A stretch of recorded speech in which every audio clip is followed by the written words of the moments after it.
My name doesn't matter for this. What matters is that in the autumn of my 34th year, I took a contract job as a field medic for a small hydrological survey crew working a stretch of river in the northern interior. The pay was decent. The work was supposed to be boring. That was the appeal. I'd spent the previous 6 years in emergency rooms in 2 different cities, and something inside me had quietly worn through. I wasn't burned out in the dramatic way people describe in articles. I was just tired in a way sleep didn't fix. A friend from medical school forwarded me a posting from a small environmental consultancy. They needed a doctor on retainer for a 14-week survey. Remote camp. Helicopter resupply every 9 days. 6 crew members plus me. The job was mostly to sit in a tent and read until somebody twisted an ankle. I said yes before I finished the second page. The crew lead was a woman named Havers. She was somewhere in her late 50s, and she'd been doing field surveys for what she described as longer than is reasonable. She had a flat, dry way of speaking that made everything sound rehearsed, even when it wasn't. She met me at the float plane dock and shook my hand once and said, "You'll like it here for about 3 days. Then you'll hate it. Then you'll get used to it." That was the closest thing to a welcome I got.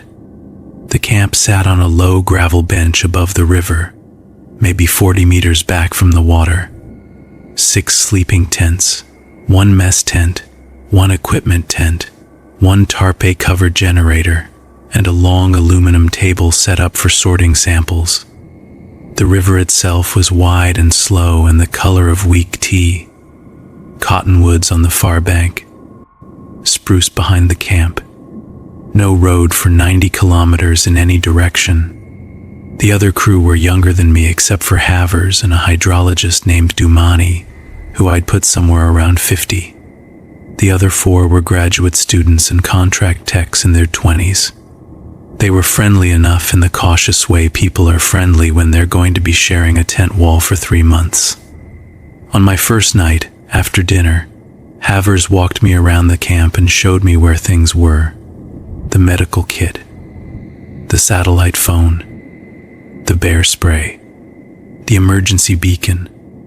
She walked slowly, deliberately, and she made eye contact when she said things she wanted me to remember. When we got to the edge of the gravel bench, she stopped and pointed down toward the water. "One thing," she said. "We don't sleep down there. Nobody pitches a tent past the willow line. Not for a nap. Not to escape the mosquitoes. Not because the stars are nice. After dark, you stay up here on the bench." I asked why. She looked at me for a second longer than the question deserved. Then she said, "The ground gets wet at night. Cold air pools. It's bad for your lungs and bad for your back. It's a camp rule. Just follow it." That wasn't a real answer, and we both knew it. But she had already turned and started walking back toward the mess tent, and I wasn't going to push it on the first night. I wrote it down in the small notebook I'd brought to keep notes on the crew's general health. I wrote, "No sleeping near river after dark."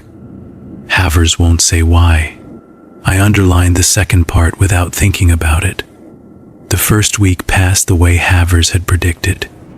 I liked it. The work was orderly and the crew was competent.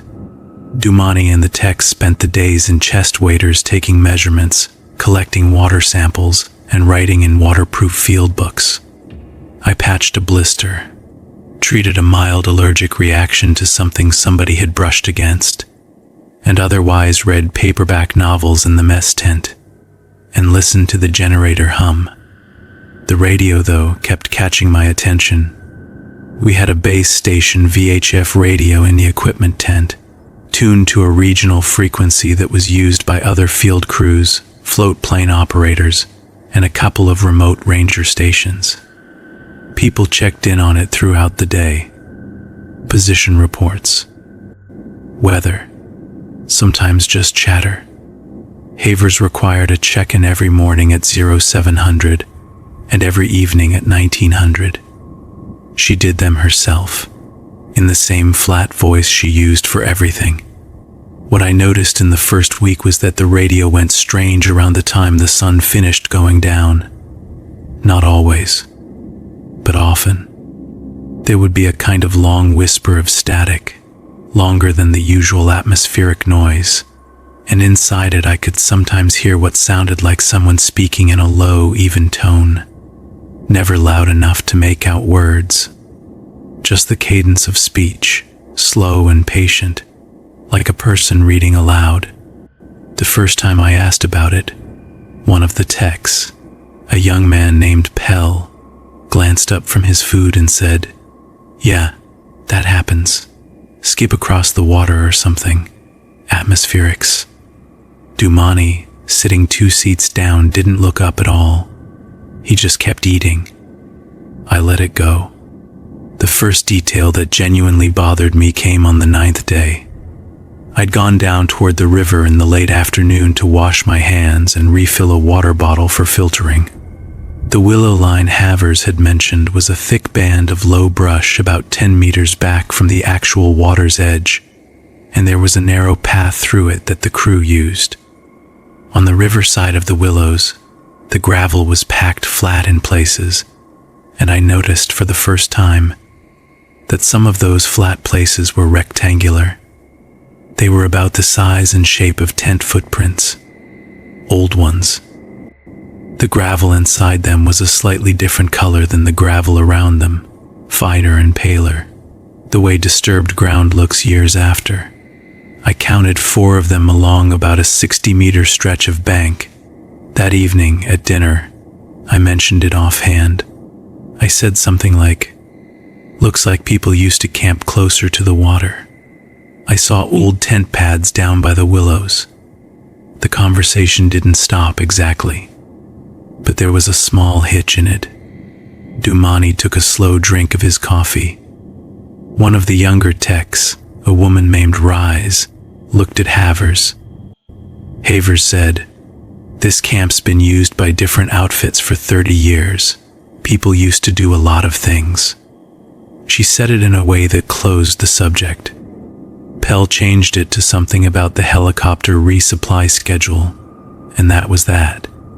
I went back to my tent and wrote in my notebook, 4 old tent pads below the willow line. Nobody wanted to talk about them. I underlined nobody. That night, lying in my sleeping bag, I heard the river differently for the first time. I'd been hearing it for 9 nights as a kind of soft, continuous hush. But that night, somewhere around 2 in the morning, I woke up and the river sounded like it had voices in it. Not distinctly, just the same way the radio had voices in it. A cadence, a rhythm under the water sound. I lay there for maybe 10 minutes listening, and then I told myself I was tired and turning ordinary noise into pattern, which is what tired brains do. I went back to sleep. In the morning, my watch said I'd slept 7 hours. The small travel clock I kept clipped to the inside of the tent said I'd slept 5.5. I checked both against the satellite phone, which pulled time from somewhere reliable. The satellite phone agreed with the travel clock. My wristwatch was 1.5 hours fast. I'd worn that watch for 4 years. It had never gained or lost more than a few seconds a month. I reset it, and didn't think about it again until 2 days later, when it happened again. 40 minutes fast this time. I reset it again, and started checking it against the satellite phone every morning. Over the next week, it gained time on 6 out of 7 nights. Never the same amount. Never enough to notice during the day. Only at night. I mentioned it to Dumani while we were both filling water jugs at the filtration setup. I tried to make it sound like a curiosity, not a complaint. I said, "My watch keeps gaining time at night out here. Magnetic interference, maybe? Is that a thing in this kind of terrain?" Dumani screwed the cap on his jug and looked at me with the careful, patient expression of someone deciding how much to say. He's the one I remember most clearly from all of this. He had a long face and very pale eyes, and a habit of pausing before he spoke, not because he was slow, but because he was choosing.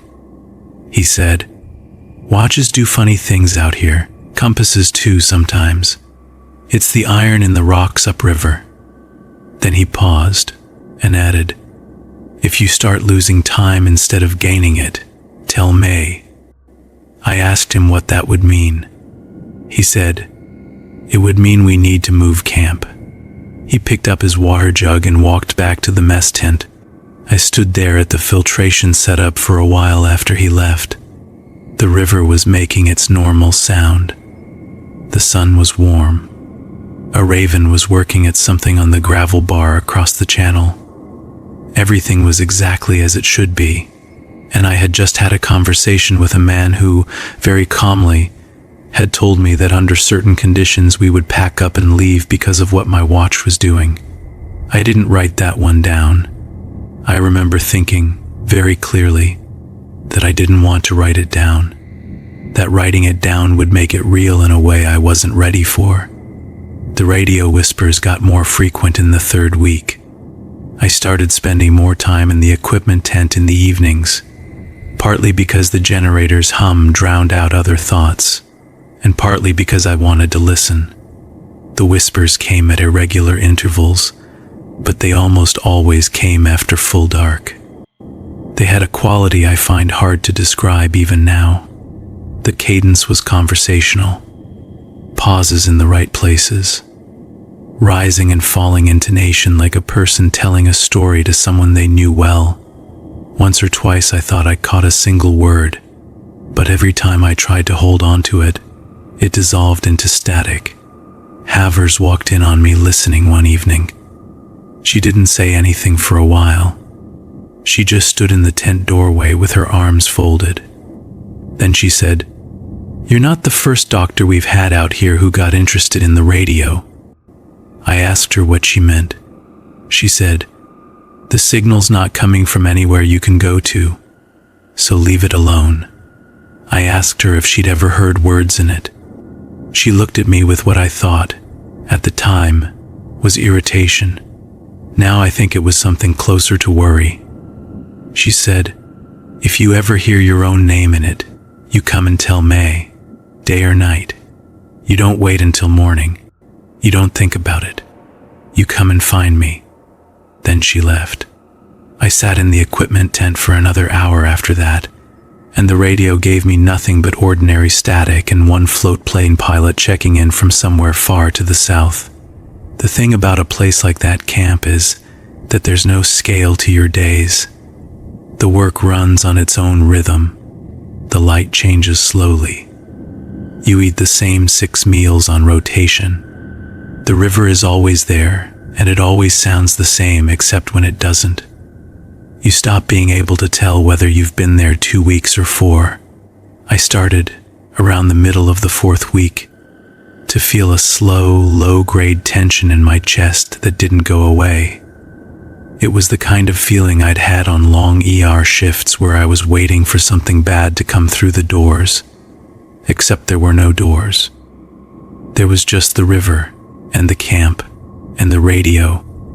In the 5th week, one of the techs went missing for 40 minutes. His name was Sturla. He was the quietest of the 4 younger crew, a tall, thin man who spent his off hours reading what looked like the same single book over and over. He'd gone down to the river in the early evening, before full dark, to retrieve a sample bottle that had been left on a stake near the water. The path was maybe a 3-minute walk. He didn't come back. After about 20 minutes, Rise went to look for him. She came back alone and said she'd called for him at the water's edge and gotten no answer. She said the sample bottle was still on its stake. Havers got everyone together and we went down with headlamps. We found Sturla about 100 meters downstream of the path, sitting on the gravel just above the water line, with his arms around his knees. The light was nearly gone. He was looking out across the river, and when our lamps hit him, he didn't flinch. Havers crouched down next to him. She didn't touch him. She said, very calmly, "Sturla, we're going back to camp now. Stand up, please." He stood up. He walked back with us. He didn't say anything until we were on the gravel bench, well above the willow line, and then he said, in a normal voice, "Sorry, I lost track." I checked him over in the mess tent. His vitals were fine. His pupils were equal and reactive. He was oriented to person, place, and time, though he said the time was something like an hour earlier than it actually was. He didn't seem distressed.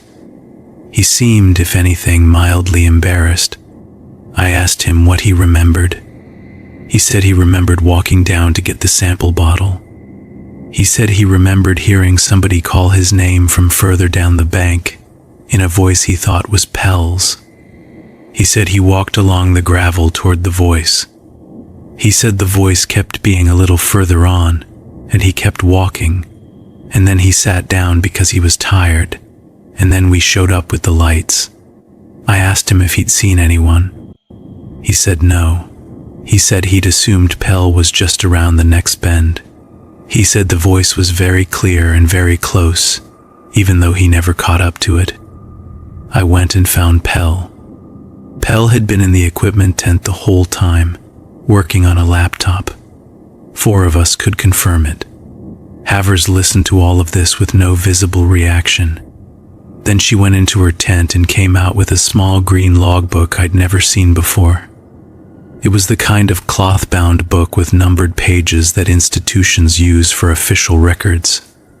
She sat at the aluminum table and wrote in it for about 10 minutes. When she was done, she closed it and put it under her arm and went back to her tent. I didn't sleep well that night.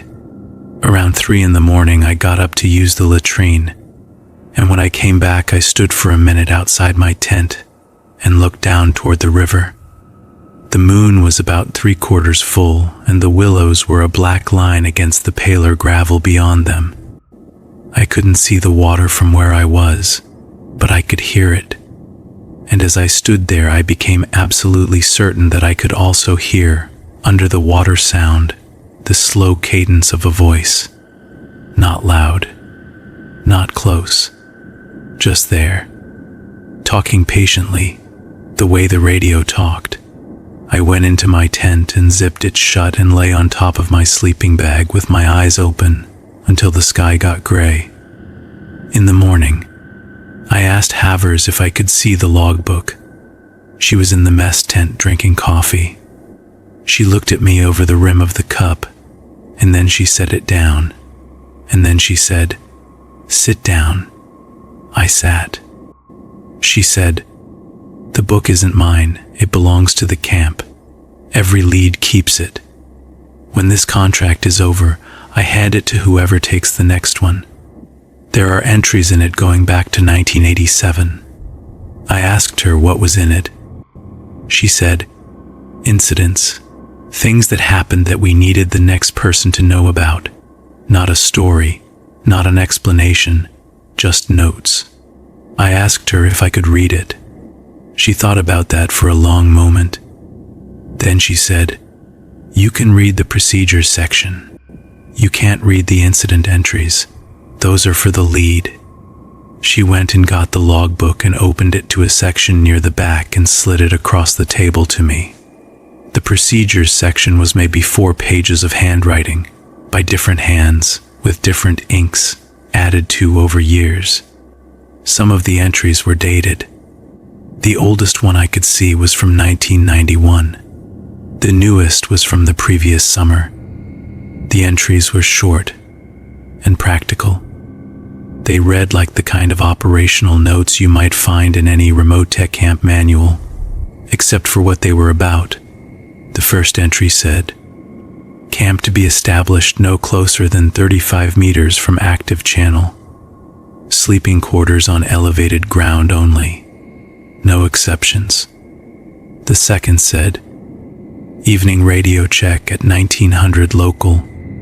If signal carries voice content not attributable to known stations, log time and duration, do not respond. The third, watches and timepieces to be checked against satellite time daily. Report deviations greater than 15 minutes to lead. Persistent loss of time, not gain, requires camp relocation per Section 2. The fourth, personnel are not to walk along the bank alone after 1800 between mid-August and freeze-up. If a crew member fails to return within 15 minutes of expected time, all available personnel will conduct a sweep with headlamps. Do not call out the missing person's name. Use whistle signals only. The fifth, if a crew member reports hearing their name spoken from the direction of the water, they are to be removed from waterside duties for the remainder of the contract. No exceptions. Reassignment is not optional. The sixth, old camp footprints below the Willow line are not to be disturbed, photographed, or discussed with incoming personnel before week 3. There were more. I read them all. Some were about weather. Some were about the helicopter. Some were about how to handle visitors, which apparently had happened twice. One was about a specific bend in the river upstream, about 4 kilometers, where crews were not to take samples after noon. The reason was not given. I looked up at Havers. She was watching me read. I said, "You haven't told us most of this." She said, "I tell people what they need to know when they need to know it. Telling you everything on day 1 would make you useless. You'd spend the whole contract thinking about it. Now you've been here long enough that you'll just file it and keep working." I said, "Sturla heard his name." She said, "Pell's voice, not his name. There's a difference." I asked her what the difference was. She said, "If it's a familiar voice, it's trying to bring you closer. If it's your own name, it already knows you. Those are 2 different stages. You don't want to get to the second one."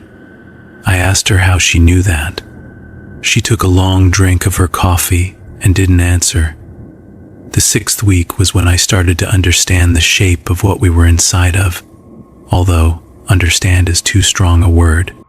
I started to understand its outline, the way you can tell the shape of a thing in a dark room by walking around its edges with your hands out.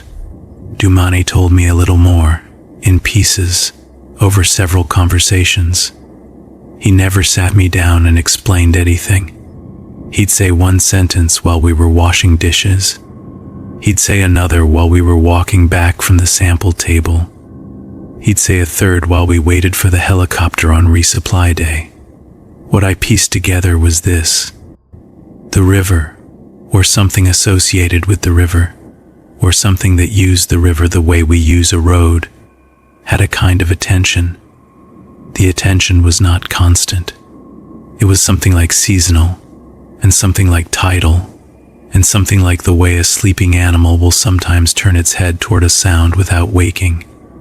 When the attention was present, it tended to come at night, and it tended to come closer to the water, and it tended to express itself through voices. Not its own voices, borrowed ones. It seemed to pick up voices the way the radio picked up signals, and replay them, and sometimes it replayed them in ways that suggested it was learning how they worked. The old tent pads below the Willow line, Dumani told me once, very quietly, while we were stowing gear, were from a survey crew in the early 80s. He didn't say what had happened to them. He said only that the procedures section of the logbook had been substantially rewritten after that summer. I asked him why people still came out here at all, if all this was known. He said, "The work is real work. The river needs to be measured, and nothing has actually happened in a long time if you follow the procedures." I asked him what counted as something actually happening. He said, "You'd know. In the 7th week, my watch started losing time. The first morning I noticed it. I thought I'd misread it. I checked it against the satellite phone 3 times. It was 22 minutes slow. I reset it. The next morning, it was 35 minutes slow. The morning after that, it was almost an hour slow. I went to find Havers. She was at the sample table with Rise, sorting bottles. She saw me coming and the expression on her face changed before I'd said anything. She said something quiet to Rise, and Rise picked up a tray of bottles and walked away toward the equipment tent without looking at me. I told Havers about the watch. She asked me to show it to her. I did.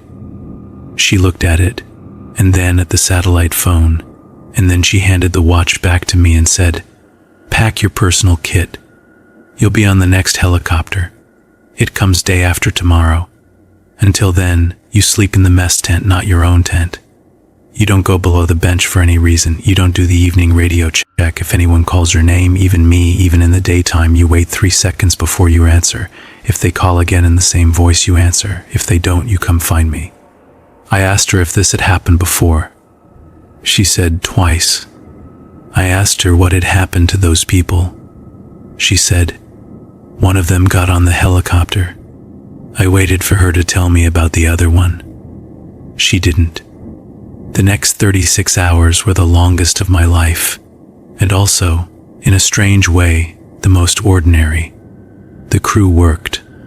Meals happened. The generator hummed. I slept on a cot in the mess tent with the door tied open so I could see the gravel bench and the willows beyond it. Havers sat up with me both nights. She didn't pretend she wasn't doing it. She just brought a thermos and a folding chair and sat in the doorway and read a paperback by headlamp. The first night, around 1 in the morning, the radio in the equipment tent crackled. We could hear it from the mess tent. The crackle resolved, very briefly, into a voice. The voice said something I couldn't make out. Then it said something else. Havers got up and walked to the equipment tent and turned the radio off entirely. She came back and sat down and didn't say anything. I asked her, after a while, "Was it saying my name?" She said, "It was saying a name. I don't know whose." The second night, nothing happened on the radio. But around 4 in the morning, I heard, from somewhere down by the river, a sound that was almost exactly like my mother's voice. My mother had died 11 years earlier. The voice didn't say words. It just made the small humming sound she used to make when she was reading and not paying attention to the fact that she was humming. I sat very still on the cot. Havers was awake. She looked at me and she said, in a voice low enough that nothing outside the tent could possibly have heard it, "Don't react, don't move, don't look toward it, just keep breathing." I did what she said. The humming went on for maybe 2 minutes. Then it stopped. I have never told anyone until now what voice I heard that night. The helicopter came in the morning. The pilot was a man named Achterborg who had done all of our resupply. He didn't ask why I was leaving early.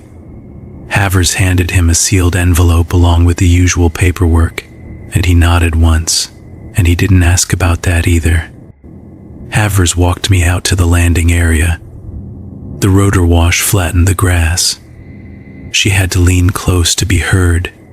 She said, "You're going to be fine. The losing time thing fades once you're away from here. A few weeks, maybe a month. Don't go near big rivers for a while. Don't camp anywhere remote this fall. Sleep with a light on if you need to. It'll pass." I asked her, "Has it passed for you?" She looked at me for a long moment. The rotors were loud. Her hair was whipping around her face. She said, "I've been doing this job for 31 years. You learn to live with what doesn't pass." She shook my hand and stepped back, and I climbed into the helicopter and we lifted off, and I watched the camp get small below us. I could see the mess tent and the equipment tent and the long aluminum sample table, and the gravel bench and the willow line and the river. The crew was already back at work. From the air, it looked like the most ordinary field camp in the world. That was almost 2 years ago. Havers was right about the time thing. It faded. My watch keeps perfect time now and has since about 6 weeks after I got home. I went back to ER work eventually, in a different city.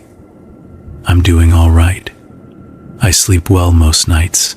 But I do not go near rivers after dark anymore. Not the big slow ones, anyway.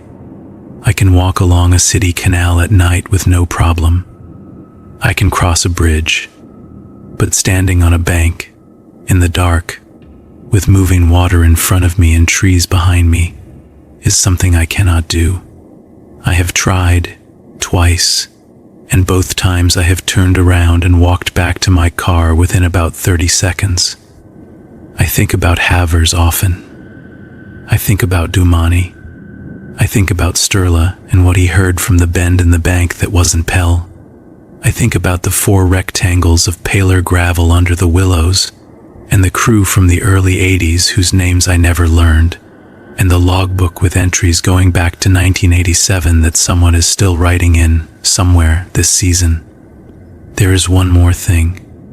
About 4 months after I came home, I was on a night shift in the ER, and during a slow stretch I went into the staff break room to make coffee. The break room had an old AM radio on a shelf that the night nurses sometimes turned on for company. It was tuned to a talk station, very low. I was pouring water into the machine when the radio did something I recognized. It dropped into a long stretch of static, and inside the static there was a voice. A slow, patient, conversational voice. Pauses in the right places. Rising and falling intonation, like a person telling a story to someone they knew well. I stood there with the coffee pot in my hand and I listened, and I did not move, and I did not respond. And after about 40 seconds, the static cleared and the talk station came back, mid-sentence, as if nothing had happened. I haven't heard it since. It's been a long time. I think most days that it was just a stray signal. Atmospherics. Skip across some distant water. The kind of thing radios do. But I haven't bought a new watch since I came back. I still wear the old one. And every morning before I do anything else, I check it against my phone. So far it's been right every time.